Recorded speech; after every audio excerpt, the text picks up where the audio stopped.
Vas zanima, kako je videti stanovanje mladega poslovneža, takšnega, ki živi hiter življenjski slog, obožuje lepe reči, se veliko druži in ukvarja z različnimi športi.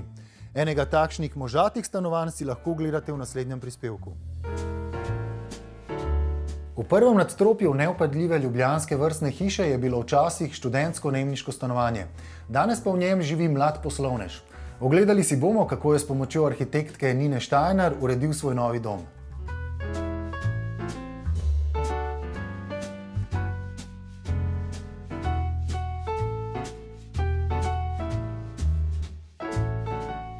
Gospodična Nina, v tem stanovanju ni težko ugotoviti, da je opremljeno za, jaz bi rekel, alfa samca. Res je. Ja, kako to dosežete? Tle smo bolj sledili industrijskemu slogu, tudi njemu je bilo všeč nekak tak loft občutek. Najprej mi je pošiljal slike newyorških loftov, ko imajo ponavadi visoke prostore, opečnate stene. Zdaj tukaj smo bili omejeni s prostorom, ampak mislim, da smo tudi ta občutek možatosti vnesli tudi v tole domovanje. Smo pa nekako sledili industrijskemu slogu, ki ga zaznamujejo taki robustni detajli, veliko kovine, temnejše barve, navidezno obrabljeni materiali. Tako da veliko smo se posvečali tem manjšim detajlom. Robustne luči, reflektorji. Reflektorji, tako. Harley Davidson. Tako, kovina predvsem, ja, in ta vintage feeling. Kaj pa, če se ta mladi poslovnež odloči za družinsko življenje, dodatne družinske člane, se da stanovanje prilagoditi novi situaciji? Tako, tudi v to smer smo malo razmišljali, čeprav je rekel, da trenutno še ne, ampak jaz sem vseeno malo namesto njega planirala. Tako da se da ta del, ki je trenutno pisarna, se da tudi pregraditi in lahko postane tudi otroška soba. Tako da tudi to je možno. A pa je imel ta alfa samec kakšne posebne želje, katerim ste morali slediti? Eno izmed stvari, ki si jih je res zelo želel, je bila opečna stena. In najprej smo razmišljali, kako bi to izvedli, bi mogoče tapeto s printom aplicirali, ampak to je vedno plastično in umetno deluje na pogled. Tako da smo želeli pravo opечно steno, za kar smo kupili staro opeko iz ene porušene zgradbe in jo prerezali. Eno opeko smo pač prerezali tako, da smo dobili dva tanka sloja in jo lepili na steno. En razlog je tudi to, da je prostor sam po sebi dosti ozek in nismo želeli preveč debelega sloja opeke lepiti ob obstoječo steno. Drug razlog je pa, da pač stena v resnici ni opečna, ne, se vse en koliko debelo to je, pač šlo je samo za izgled.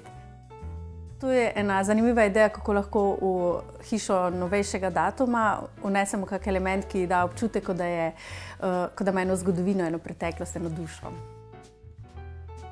Še en element, ki si ga je on zelo želel, je pult oziroma šank bar, ki smo mu ga lahko omogočili. Zdaj ni višji, ker je umeščen pod okno, tukaj smo bili omejeni z višino parapeta, ampak pult vseeno ima. In da bi ga še posebej izpostavili, ker se ga je tako želel, smo ga osvetlili z enim tokdane gledališkim reflektorjem in zelo lepo poudarili.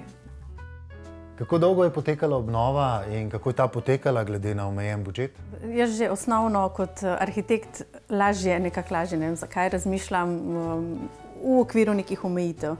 Tako da tudi tukaj smo bili kar kreativni. Zdaj pač enim kosom, ko so bolj trajni, smo namenili pač več pozornosti in večji budžet.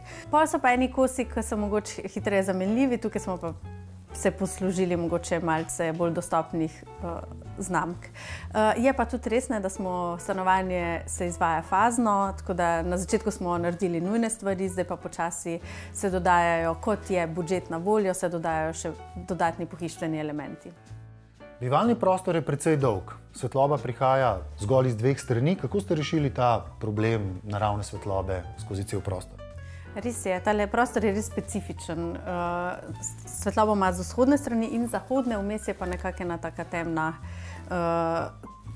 temnejši del, kar smo rešili že samo razmestitvijo prostora.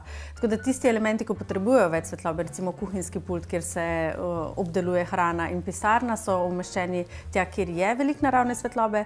Recimo dnevni prostor, dnevna soba, kjer se pa gleda televizija, mogoče pač tudi naravna svetloba ni tako nujno potrebna, je pa umeščena v center, se pravi v najtemnejši del prostora. Gre za moškega, ki ni samo poslovnež, je tudi športnik, polno nekih igrač ima za različne športne dejavnosti. Kam vse to pospravi? No, to je še en zanimiv element. On si je zelo želel veliko garderobo in jo je tudi dobil. V prehodu iz hodnika v spalnico je soba, ki je posebej namenjena samo shranjevanju oblačil in športnih pripomočkov. Kar velikokrat moški ponavadi ostanejo z eno majhno omaro v kotu, ženska vzame garderobno sobo, no on ima svojo. In ki se potem izpelje lepo v spalnico, ki je tudi en zelo zanimiv prostor, ker je tudi zelo prostorsko omejena, ampak smo vseeno kreativno umestili noter tudi zelo veliko posteljo, ki se sicer tika radiatorja, ki pa smo ga ravno zato, da se pač ne fizično dotika radiatorja, ločili z eno lepo fronto. Katere stranke so pa bolj zahtevne? Tiste moškega spola ali ženskega? Za koga raje delate? Vsak ima malo drugačen pristop. Ženske ponavadi bolj mislijo, da vejo, kaj želijo. Moški imajo pa eno generalno idejo o tem, kaj oni bi, ampak pol puščajo več svobode za izvedbo v mojih rokah. Tako da, ne vem, vsak je po svoje zanimiv. V bistvu moški vemo, kaj bi radi, pa ne vemo, kako bi to dosegali. Tako, točno to.